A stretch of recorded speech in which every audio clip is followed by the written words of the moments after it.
বন্ধুরা এখন আমরা 8 নম্বর অঙ্কটা করব। 8 নম্বর অঙ্কে দেখো শিক্ষার্থী বন্ধুরা লিখে আসছে হচ্ছে 4x - 3 = 5 হলে প্রমাণ করো যে 64x³ - 27 - 180x = 125 এটা প্রমাণ করতে পারতো।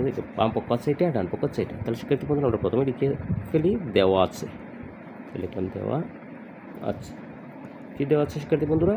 4x - 3 = 5 দেওয়া আছে। তাহলে শিক্ষার্থী বন্ধুরা বাম পক্ষ সমান কি?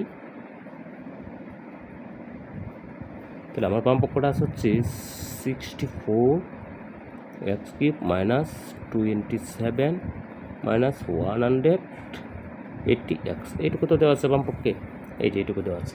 তাহলে আমরা এইটুকু লিখে দিলাম। তাহলে এই বাম পক্ষটাকে শিক্ষার্থী বন্ধুরা আমরা এইভাবে কিন্তু লিখতে পারি। এটাকে লিখতে পারি হচ্ছে 4x লিখলাম 4x - 27কে লিখতে পারি 3³ আর মাইনাস যা আছে তা লিখে দিলাম। এটা লিখে দিলাম শিক্ষার্থী বন্ধুরা। এখন শিক্ষার্থী বন্ধুরা আমরা যদি সূত্রটা লিখি, এইটুকু সূত্র লিখি, যদি এইটুকু যদি এ বলি, 4xকে যদি এ বলি তাহলে a³ - v³। তাহলে a³ - v³ সূত্র আমরা কি লিখতে পারি শিক্ষার্থী বন্ধুরা? a³ - v³ সূত্র লিখতে পারি আমরা, এটা হচ্ছে a মাইনাস b হচ্ছে 3 a - v³ প্লাস 3ab। তাহলে এ কোনটুকু আমার? এ হচ্ছে 4x, 3a আর v হচ্ছে 3। তাহলে 3ab ইন্টু কি a মাইনাস b। আর এই যে তাহলে এইটুকু সূত্র আমরা লিখলাম, এইটুকু অর্থাৎ a minus v³ plus 3ab into a minus v। এরপরে কি আছে? Minus 180x। এইটুকু লিখে দিলাম। ওকে শিক্ষার্থী বন্ধুরা, এখন শিক্ষার্থী বন্ধুরা এইটুকুর মান কিন্তু দেওয়া আছে 5। তাহলে এটা হচ্ছে 5³ প্লাস এটা যদি গুণ করি 3 × 12 3 × হচ্ছে 36। তাহলে কত হচ্ছে? 36x ইন্টু এইটুকুর মান কিন্তু দেওয়া আছে 5। এরপরে মাইনাস কত দেওয়া আছে শিক্ষার্থী বন্ধুরা? এরপরে দেওয়া হচ্ছে 180x।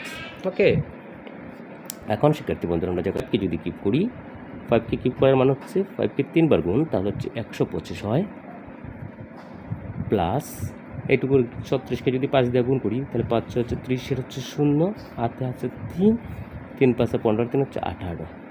তাহলে 180 আর x তো x, তাহলে 180x মাইনাস 180x কী হইল? তাহলে 125 প্লাস 180x মাইনাস 180x। তাহলে শিক্ষার্থী বন্ধুরা দেখো এখানে সদৃশ্য পদ যদি আমি খুঁজি তাহলে x, এটাও x আছে, তো এটার সামনে প্লাস আছে, 180টা x এর সামনে প্লাস আছে আর 180টা x এর সামনে মাইনাস আছে। তাহলে 180x থেকে 180x যদি আমি বিয়োগ করে দিই তাহলে কিছুই থাকে না শিক্ষার্থী বন্ধুরা, থাকে হচ্ছে 125। তাহলে আমার ডান পক্ষও কিন্তু 125ই ছিল, ডান পক্ষ সমানও ছিল 125।